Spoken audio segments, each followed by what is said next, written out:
What's up, everybody, and welcome to BioS3 Raw TV.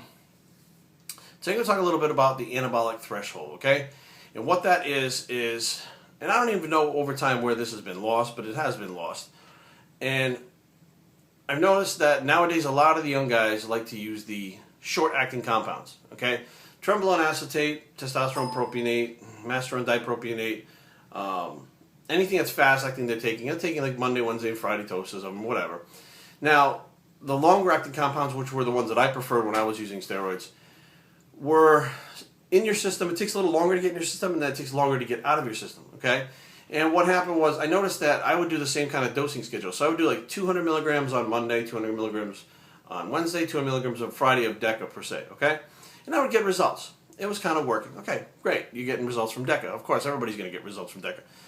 But I noticed that some of the guys at the gym would blow up a lot faster than I would on the same compounds, which could be due to genetics, but back then I wasn't really thinking about genetics. Could be due to diet. I wasn't thinking about that shit. I was like, how much are they taking? What are they taking? Is it a different brand? So I asked them, flat out. I just went up to an acid because I knew him, and we started talking about it. He'd be like, well, Monday I take 600 milligrams of DECA. On Wednesday I take 600 milligrams of testosterone. And then they'd be like, well, why do you take it all at once? Like, well, because I don't want to do the injections. They suck. I fucking hate injecting myself. So I take it all at once. So I said, okay, they're taking the injections all at once. Now, they're not saying they're taking it to get better results. They're saying they're taking it because they don't want to do injections more frequently because it sucks. So all across the board, these guys were doing the same thing. I said, all right. So I knew. I said, there's got to be a reason why this is doing this to them. So I started doing it like that. I would just load up a 3cc syringe, whack it on my glute, and lo and behold, my weight did go up even more. Same milligram dosage over a 7-day time, but I was taking it all at once in the beginning of the week. What the fuck could possibly be causing that if it's nothing, if you're not raising the dosage? So I don't remember if it was Muscle Media 2000 or where I found out the information or how I looked it up. But what I found out was there's an anabolic threshold, okay? So there's a half-life in these drugs, which basically means half of the milligrams have been flushed out of your system and are not working, and the dosage is starting to come down before you have to inject another one. Now, the half-lives of a long-acting ester, if you're taking a Monday, Wednesday, and Friday, as the drug starts to go up with 200 milligrams, it'll start to come back down after the half-life starts to come out of the system. So now you have half of the drug left. Then you take it again and it spikes. You have this very kind of even wave going like this, okay? So you're getting results. So here's where your blood levels are. You're coming up, down, up, down, up, down. You're staying at that point to get the blood levels. Now, the anabolic threshold where you get really good results, which, a lot of guys, 1,000 milligrams of test you hear, 1,000 milligrams of DECA, is a little bit higher, okay? Or not a little bit higher, it's higher.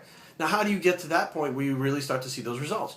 You take the 600 milligrams on Monday, and it spikes directly past an anabolic threshold where all the growth really is.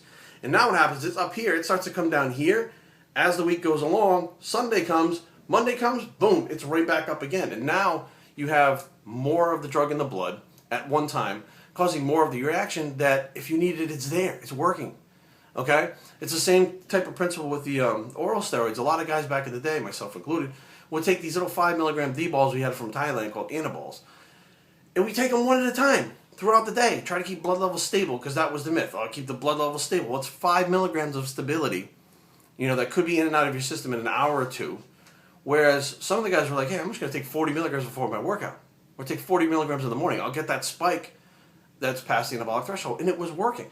So what do? We shotgun them all. Boom. Take them all in the morning, swig them down with water. Take them before the workout, swig them down with water, all at one time. And this stuff also applies to the myostatin inhibitors, okay?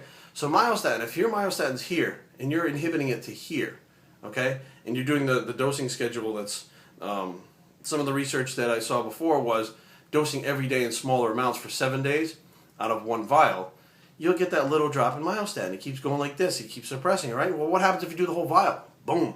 It drops it further for that amount of time because you have more of it in your system fighting to suppress it. So now you have more gains in that 7-day period than you would if you were doing smaller doses more frequently. So now you have this idea of, well, you should keep the blood level stable. Well, the real big results are not where you keep those blood levels stable, but to get past that anabolic threshold with the drug in your blood.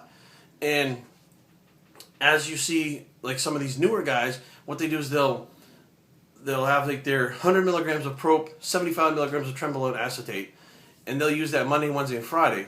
and all of a sudden they go up a little bit, 150 milligrams of protein, 125 milligrams of trenbolone acetate, and all of a sudden they make a jump because they're getting to that anabolic threshold by taking more. They're getting closer to that point where the drugs work like that. And DECA was the one that I think they actually did the study on to find out where the maximum gains were. And I think they only went up to 600 milligrams because that's what they deemed safe in the study.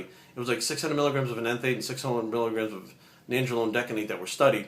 And they noticed that there was actually, scientifically, a threshold where the body would get the most amount of nitrogen retention, anabolism, whatever the fuck you want to call it. But in essence, the results were at that threshold, or the best results were at that threshold, and they don't even know if there's another threshold above that to where if you pushed it even more, which Dan Duchesne had hypothesized, theorized, whatever, that the receptors can become super sensitive by the more that you give them over time. So, if that was true, he was talking about taking 6,000 milligrams of testosterone and growing even more. Now, he never really tested out those theories because he died, but it's definitely possible. But I'll tell you what, that anabolic threshold is 100% real. And I'm not telling you guys to go out and fucking take steroids. I'm not telling you guys to go out and whack thousands of milligrams of test in your ass. What I'm trying to explain to you guys is there's information out there that you don't know about. It's not being spoken. It gets lost over time. But the fact is it's there. And some people know it. And I know it. So if you guys are in countries where this stuff is legal and you're like, I'm trying to maximize my gains and I can't figure out why the fuck this is not working. I'm doing this, I'm doing that, I'm doing this. It could just be the dosing schedule of the actual steroids you're taking and the ester that is keeping you from getting most of your gains. BioStreetTraining@gmail.com. Leave comments down below. www.biostreettraining.com is the blog. Follow Statin Bicep. Nope, this is the proper dosing bicep, and we're out.